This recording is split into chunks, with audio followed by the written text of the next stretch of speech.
నమస్తే, welcome to our channel. నేడు ప్రజాభవన్ ముందు ఏదైతే వీఆర్ఏలకు సంబంధించి సమస్యలతోని ఇక్కడికి రావడం జరిగింది. దాదాపు కొన్ని వందల సంఖ్యలో వచ్చారు. ఏదైతే వీఆర్ఏలకు సంబంధించి వారసత్వ ఉద్యోగాలకు సంబంధించి మాకు కల్పించాలని చెప్పి ప్రభుత్వం ముందు అర్జీలు పెట్టడానికి వచ్చారు. సో వారితో మాట్లాడి మరిన్ని విషయాలు తెలుసుకునే ప్రయత్నం చేద్దాం. చెప్పండి, ఎక్కడి నుంచి వచ్చారు? సార్ మాది మెదక్ డిస్టిక్ సార్. అయితే ఇంతకుముందు 61 అబో వాళ్ళ వారసుల వాళ్ళ ఉద్యోగాలు ఇవ్వాలని ప్రతి ఆఫీస్ చుట్టూ తిరగడం జరిగింది సార్. కలెక్టర్ ఆఫీస్లోకి ఇవ్వడం జరిగింది. అయితే మినిస్టర్ గారికి, రెవెన్యూ మినిస్టర్ పొంగిరెడ్డి శ్రీనివాసరెడ్డికి ఇవ్వడం జరిగింది సార్. అయితే టోటల్గా తెలంగాణ మొత్తంలో 20,550 మంది వీఆర్ఏలు ఉన్నారు సార్. అందులో 16,790 మందికి ఆర్డర్స్ ఇవ్వడం జరిగింది గత ప్రభుత్వము. అయితే మిగిలిన వీఆర్ఏస్ వారసులం మేము. అయితే వారసులం అయినప్పటికీ మేము ఇంకా 3,797 మందికి ఇంకా ఆర్డర్స్ ఇవ్వలేదు సార్. అదే ప్రతి మినిస్టర్కి ఇవ్వడం జరుగుతుంది, ప్రతి ఎమ్మెల్యేలకు ఇవ్వడం జరుగుతుంది, కలెక్టర్స్లో చుట్టూ తిరగడం జరుగుతుంది సార్. అయినా ఎవరు స్పందించడం లేదు సార్. అయితే ఎప్పుడు వచ్చినా సరే కానీ మాకు 15 రోజులు ఆగండి, 20 రోజులు ఆగండి అని చెప్పడం జరుగుతుంది సార్.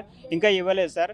మరి ఈ ప్రభుత్వం అయినా సరే కానీ, మీ మీడియా ద్వారా అయినా సరే కానీ మాకు 3,797 మందికి మాకు ఆర్డర్స్ ఇవ్వాలని మేము కోరుతున్నాం సార్. ఇప్పుడు ఇలా ప్రజావాన్లో ప్రతి డిస్టిక్ నుంచి వచ్చి ఆర్డర్ వినతి పత్రం ఇవ్వడం జరిగింది సార్. మేము ఇప్పుడు 50 మంది వచ్చినాం సార్. అంటే టోటల్ వచ్చేసరికి 3,797 మంది ఉంటాం టోటల్ వచ్చేసరికి. ఇప్పుడు అంటే 20,555 మందికి దాంట్లో 16,797 మందికి 98 మందికి ఆర్డర్స్ ఇవ్వడం జరిగింది గత ప్రభుత్వము. అయితే మిగిలిపోయిన దాంట్లో 3,797 మందికి ఇంకా ఆర్డర్స్ ఇవ్వడం లేదు సార్. 3,797 మందికి ఆర్డర్స్ ఇవ్వడం మొదటిసారి కాదు, ఇంతకుముందు ఏదైతే మంత్రులకు కావచ్చు మీరు విన్నపించుకున్నారు. మరి ఏం చెప్పారు అధికారులు మీకు? అయితే అధికారులకు మేము ప్రతిసారి రిప్రజెంటేషన్ ఇవ్వడం జరిగింది.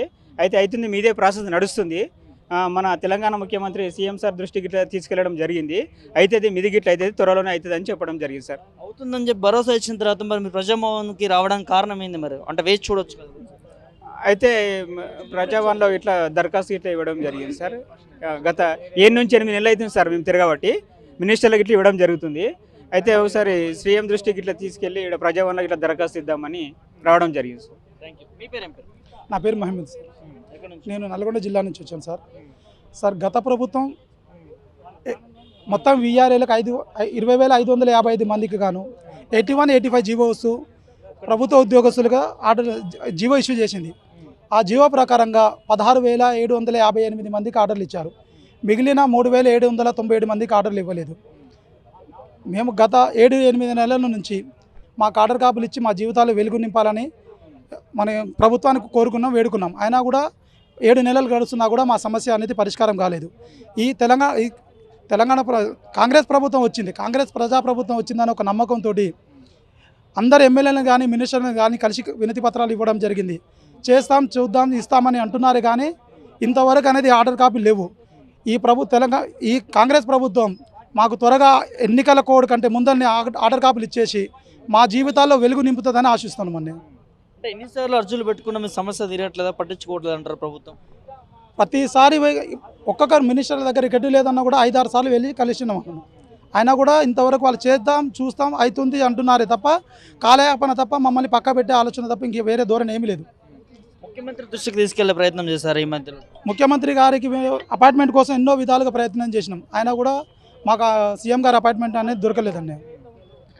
ఇకనైనా ఇప్పుడు ప్రజా దర్బార్కి వచ్చి మా సమస్య మీడియా ద్వారా ప్రభుత్వానికి చేరే విధంగా చేర్చి మా సమస్య తొందరగా పరిష్కారం చేస్తారని ఆశిస్తున్నాము. హరీష్ అండి నా పేరు. జయశంకర్ భూపాలపల్లి జిల్లా నుంచి వచ్చాము.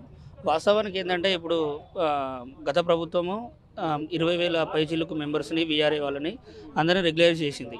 అందులో భాగంగా 16,798 మందికి ఐడీలు, ఎంప్లాయ్ ఐడీలు కానీ శాలరీస్ కానీ ఇవ్వడం జరిగింది. మొన్నటిదాకా చూస్తే కోర్టు కేసు అన్నారు, కోర్టు క్లియరెన్స్ వచ్చింది, ఫైనాన్స్ డిపార్ట్మెంట్ నుంచి కూడా క్లియరెన్స్ వచ్చింది. కానీ ఇప్పటి వరకు మాకు ప్రభుత్వం పట్టించుకునే దాఖలు కనబడట్లేవు. మినిస్టర్ల చుట్టూ, ఎమ్మెల్యేల చుట్టూ, అందరి చుట్టూ తిరిగాము, కలెక్టర్ ఆఫీసుల చుట్టూ తిరిగాము.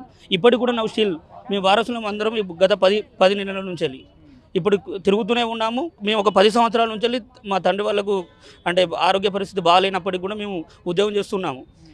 దయచేసి మేము కోరుకునే విషయం ఏంటంటే, డిమాండ్ ఏంటంటే, ప్రభుత్వం మేము యాంటీగా పోకుండా వాళ్ళని ఒక శాంతియుతంగా నిరసన చేపడదామనే ఉద్దేశమే. ప్రజాప్రభుత్వం మాకు న్యాయం చేస్తానే ప్రగాఢ విశ్వాసం మాకుంది. ఇది ప్రజాప్రభుత్వం అని చెప్తా ఉన్నారు. ఏదైతే ప్రజాభవన్ ముందు కూడా వచ్చారు, ప్రభుత్వం ముందు కూడా 2 సార్లు 3 సార్లు పెట్టిన నేపథ్యం కనిపిస్తూ ఉంది. ఏం చెప్తున్నారు అధికారులు, ఏం చెప్తున్నారు దీని పట్ల? అధికారులు అయితే అంటున్నారు. అయితే మీ ఫైలే అలా నడుస్తుంది, మా టేబుల్ మీదకి వచ్చింది, మేము చేస్తాం అంటున్నారు తప్ప ఇప్పటివరకు ఇలాంటిది లేదు. ఇప్పుడు ఇంకో అంటే ఒక 10-15 రోజులు అయితే మళ్ళీ ఎలక్షన్ కోడ్ దగ్గరలో ఉంది. ఈ ఎలక్షన్ కోడ్ వచ్చిందంటే మళ్ళీ 3-4 నెలల దాకా ఎలక్షన్ ఇదే బిజీగా ఉండిపోతుంది. మేము ఇప్పటికే 8-10 నెలల నుంచి తిరుగుతున్నాం. ఇప్పుడు మళ్ళీ ఎలక్షన్ కోడ్ వచ్చిన తర్వాత మాది ఇట్లనే ప్రొలాంగ్ అవుతూనే ఉంటుంది. కాబట్టి ఈ ఎలక్షన్ కోడ్ లోపే మీ ద్వారా, మీ మీడియా ద్వారా కొంచెం ప్రభుత్వ దృష్టికి తీసుకెళ్ళి మా సమస్యను అతి తొందరగా పరిష్కారం చేయాలని మేము విజ్ఞప్తి చేసుకుంటున్నాం.